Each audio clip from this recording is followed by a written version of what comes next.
AC Milan are really taking this USA thing seriously. After losing the Milan bus in 2015 to cut costs, the Rossoneri are now traveling around the US in this bus draped in America colors. Players and executives on major US sports channels, the captain of Team America, already a Milan player, and they're not quite done yet. In spite of some shady advice given by a former Milan player who was American, the Rossoneri are now about to sign their second American player of this mercato. Yunus Musah will be the next signing of Milan's transfer window, while Zlatan Ibrahimovic continues to be an inspiration for those entering their 40s. Guys, these are some of the profiles that we're going to be looking at in today's episode of Rumor or Real. At the conclusion of yesterday's preseason match between Milan and Juventus that ended in a 2-2 draw, this is something I tweeted out, questioning this team's defense. And as I said, a lot of focus, rightly so, given to the midfield and the attack, but if the Rossoneri want to add that second star on the shirt, this team will have to have an airtight defense. And for whatever reason, you guys were not happy with my tweet. A lot of you guys letting me know, Kush, it's just a friendly. Have you never seen a friendly played out before? That's not the point. The point is that Milan had the lead 3 times in 2 matches and we gave it up. We also at the same time conceded 5 goals in 2 matches. Friendly or not is immaterial. It's evident the backline and the defensive side of this team needs help. I understand that the center backs were not necessarily at fault in all 5 goals in the past couple games, but I also know this, these are our 4 center backs. We got Fikayo Tomori. Guys, the reality about Fikayo Tomori is that last season wasn't necessarily his best season. Out of 5 at this point in time, I trust him about 3.5. Then there's Malik Chow. I might trust his ability about a 4 out of 5 right now, but at the same time, the player has only been on this team for 1 season. And just like Kalulu was great for 1 season, is he going to be the same this time around? Then we got a 34-year-old Simon Kjaer. And with him is a makeshift right back that would turn into a center back. I have about a 3 out of 5 expectation from both these center backs. And there's no question in my mind that if Milan wants to fight for the title, having made all these signings, another few signings are going to still be coming in, you have to be a team that's now competing for the Scudetto. And defenses win you titles, we all know that. And this to me just isn't convincing enough. So yes, I understand the importance of having good defense in your midfield, but the center backs are also kind of questionable right now. I think it's fair to say that now is a time for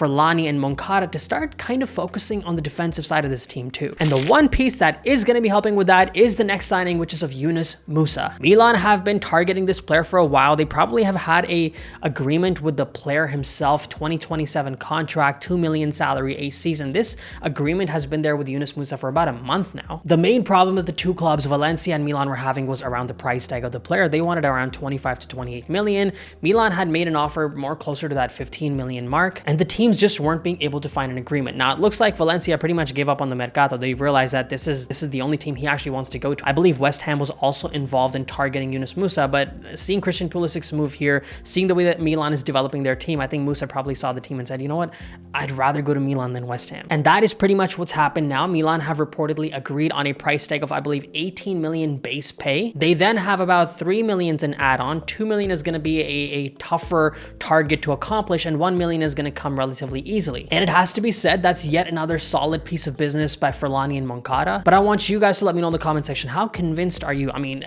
everybody's looking at the Musah signing as yet another signing that is not exactly a defensive midfielder. He's more of a central midfielder who likes to move forward and focus on attack. With all the signings of Ruben Loftus-Cheek and Tiani Reinders and Yunus Musah, we have 3 midfield signings that have more of an attacking mindset. Can he offer something defensively? It's possible that he can offer more in defense than both Ruben Loftus-Cheek and Tiani Reinders. Do you think Musah's enough? Because for me, I'm looking at the player's age. I believe he's, what, 20 years old? At that age, he's had about 150 professional appearances. Whenever I talk to anybody who watches Team USA play, they have pretty good things to say about this player, especially having lost Kessie, Tonali, 2 highly defensive players, and then Benacer injured till 2024. And with some reports suggesting a possible move away for him too. So I'm not fully convinced that this is all that the Rossoneri need, but it's an important signing nonetheless. Just like Christian Pulisic, it pushes Milan's profile more in the US, and at the same time, the player has the quality to be able to fit into this team. Now, can he grow to a level where he becomes an important element in important competitions like the Champions League? The deal should be official over the weekend, and the player is expected to arrive in Milan next week. And that's basically the nature of football. New players will come in, old players will leave. It looks like Ante Rebic is on his way out. I'll admit it, this is an odd deal for Milan because right now by Besiktas, they're getting paid, what,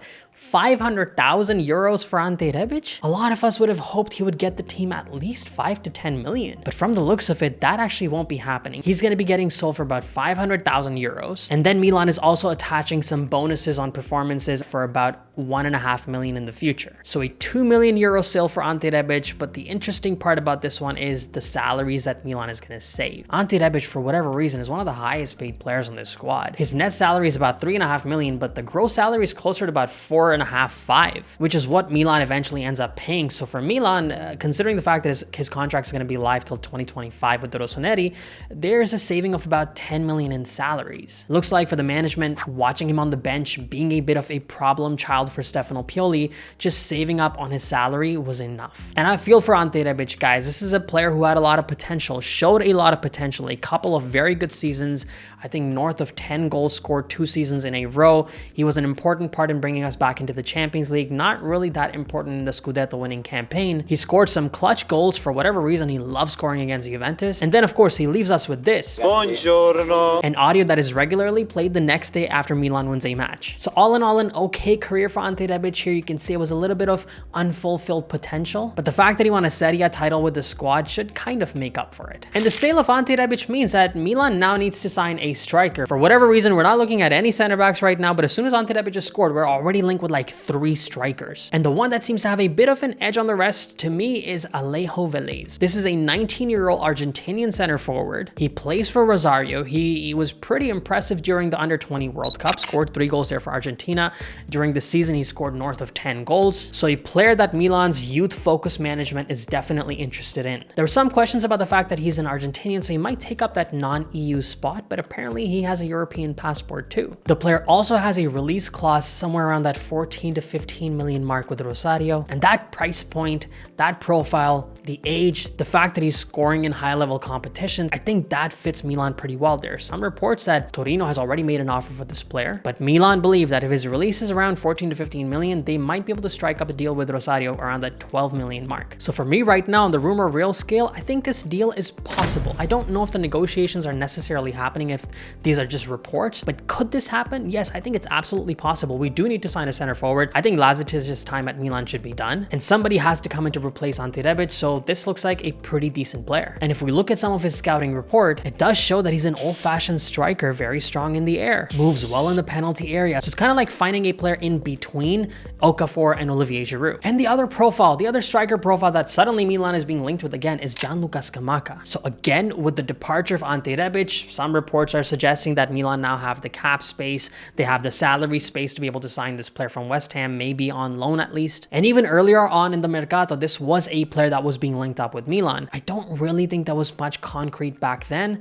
And quite honestly, guys, I think right now too, this is just a rumor. I think this player pretty much is convinced by Roma's project. I think he wants to sign for that team. He is a player who was born in Rome. And if you think about it, how big Roma is about signing players that are local to their city, I think he has a much higher likelihood of joining the Giallorossi. And after that, I think there's a better chance he goes with Inter than going with Milan. This player wants first team action, and with the presence of Olivier Giroud, the signing of Okafor, I don't think that'll be a guarantee for Scamacca. And for that reason, again, I think this is just a rumor. If Ballo-Touré is out, Milan has got to look for a left back, right?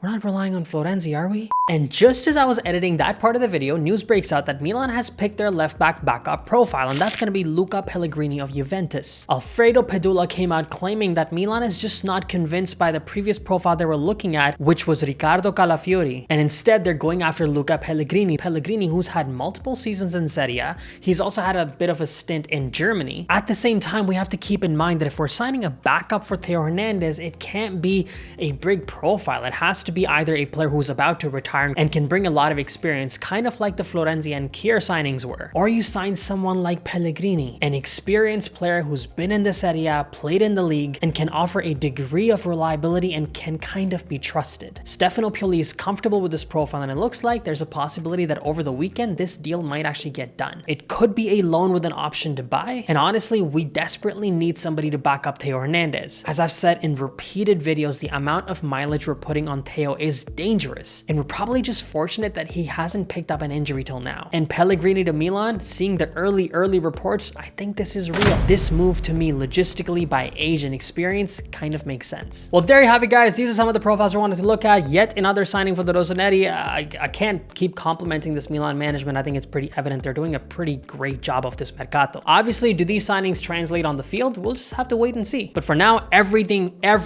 that we're seeing from this management in terms of the commercial side and in terms of signings on the field, everything looks good. We have to give credit where it's due because this Milan management is virtually staring at Milan fans in the eyes and saying, see, we told you, we're firing Paolo Maldini, but we have good plans for this team too. And if you guys are happy about this mercato, make sure to hit the like button, hit the subscribe button if you haven't already, hit the bell notification so you can watch these videos as soon as I upload them. And as always, Forza Milan, grazie mille e ciao tutti!